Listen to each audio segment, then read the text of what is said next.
There's an undiscovered bird that's been flying through my mind these days. It's got wings of pearlescent light, casting shadows in the haze. It's flown through many waters that I have yet to traverse. Flecks of gold within the waves, always evenly dispersed. All the devils in my past that remain as slowly blinking eyes.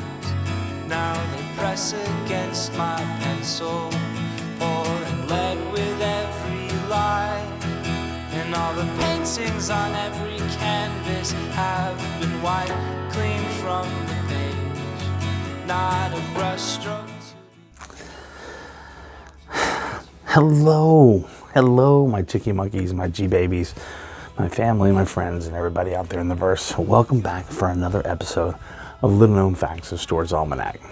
Now, this one is one of my favorite stories that Pop always told me growing up. And so it's going to be a true story. It's going to have a little skosh of your great-grandmother, Mmmmm, my grandmother, and a big chunk of Pop. And so Pop's done a lot of things in his entire life, but there was this one point in his life, 1963 to 1967, where he was in the Army. And he loved being in the Army. And he quickly rose to the rank of buck sergeant. Okay? Now, before we get too deep into that, let's go back to just the beginning, okay? To get into the Army, he had to go through a security background clearance, okay? Now, we'll never know exactly what all Pop did, what his role was. I can tell you he was a master at Morse code, okay? And from what I've gathered, the position he was in, the rank he was in, he led a company of men that were very responsible for locating soldiers during firefights and sending in air raids and support and rescue. And he's probably saved more lives than any of us will ever know.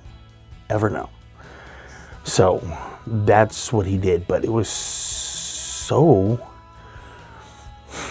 secret that he can't tell us about it. He can't tell us about any of it, But the security clearance, let's go back just a little bit. I'm sorry, I've got a little sidetracked there. So security clearance, right? So they had to do a deep dive into his background, okay? So they went way back checking out everybody in the family. Now, Mmmmm, Papa, all of us, all our family, just poor old country folk from back in the Georgia hills and mountains and stuff like that. And Mmmmm came from these small little communities and stuff that were like you see in the movies. They got one general store that's got one telephone, and everybody goes into town and uses the telephone to call everybody once a week or whatever, Well, while they were doing this background check, Mmmmm got calls from kinfolk she hadn't heard from in years from these little communities.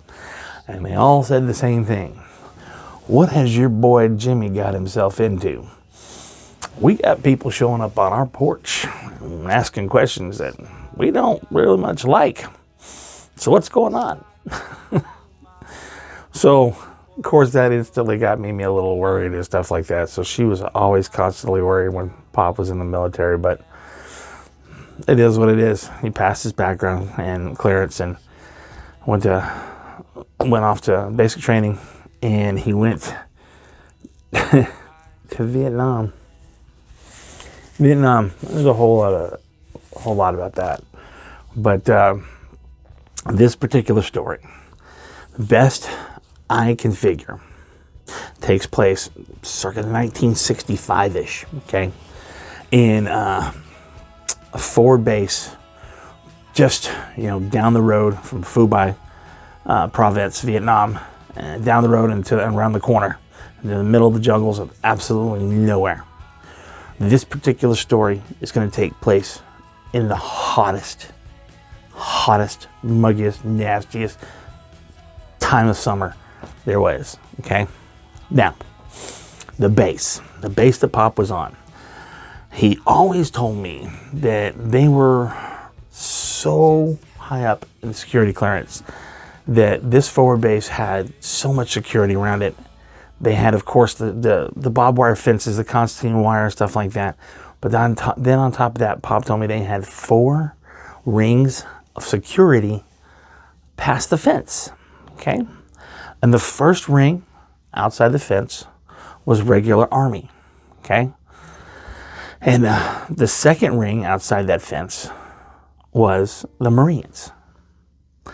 And the third line, which were Pop's favorite, he said these guys, it was the Aussie Special Forces. Okay, so Pop said about these guys exactly, they were the craziest sons of bitches I've ever met in my entire life, and I loved each and every one of them. Okay, so these guys were on the outer ring, and just past them was this huge minefield that circled everything. So, Army, Marines, Aussie Special Forces, and minefield. Okay, so that had a lot of protection. And they never busted the minefield. They never came through. They never got into the base or anything like that. But he said that they had a pretty nice little setup there. You know, everybody had their barracks and stuff, and they had a little cantina and stuff, and they could eat really good food. They had a really good supply line and stuff like that. And so they were really taken care of. And I always kind of picture like MASH 4077, that little Rosie's Cantina, and some guy sitting there in a Hawaiian flower t-shirt. That's, every time Pop would describe it, that's just instantly what would come into my head, you know. So keep that image because it's a good one. Anyway, sidetrack. Sorry. Back to the story. So here we are in the middle of the hottest, muggiest, yuckiest time of year of the summer and stuff. And it was one time that the Viet Cong had choked up their supply lines. So they hadn't had any fresh food in 6 weeks. By this time, Pop said they were eating MREs every day. And if you've never had MRE, it's meals ready to eat. I'll be honest with you. I almost tried one once. And then I looked at it and I thought better, and I didn't. And from everything I've been told, they were the most disgusting things, but you could survive on them, and they had Hershey's chocolate in them. There you go.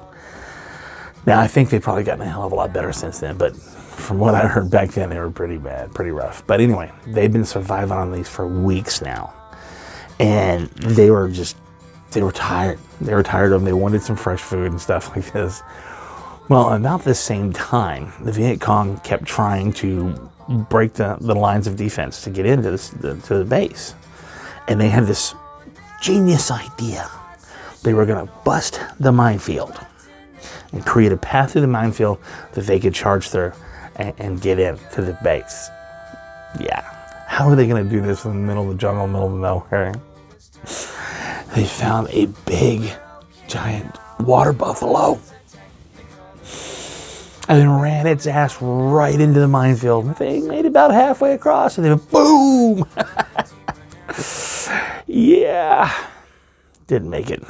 Those Aussies were just laughing, and then Dad said that there was a little fervor on that front line, and then all of a sudden they were watching, and those Aussies got this look in their eyes, and they crawled out there under fire, okay?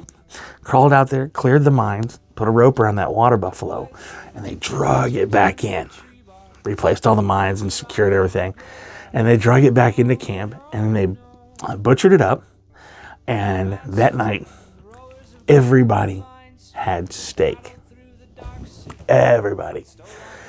And to this day, Pop tells me, son, that was the roughest, toughest, gamiest steak I have ever had in the world. But it was the best steak I've ever had, too. Anyway, we'll never know what all Pop did. We've only got a few stories that I can tell, that I'm going to share everything I can. But I'm proud of him. I'm damn proud of my father and his military service. Anyway, hope you guys have a great week. It's full of love, peace. Peace and bacon grease, y'all. Bacon. Tycoons and carnies, they trample around like a stampede, eccentric expertise.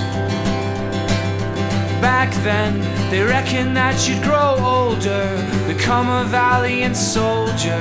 They could not have been more wrong. Now you're stuck in what they call anger. To us you've become a stranger, never show your face anymore.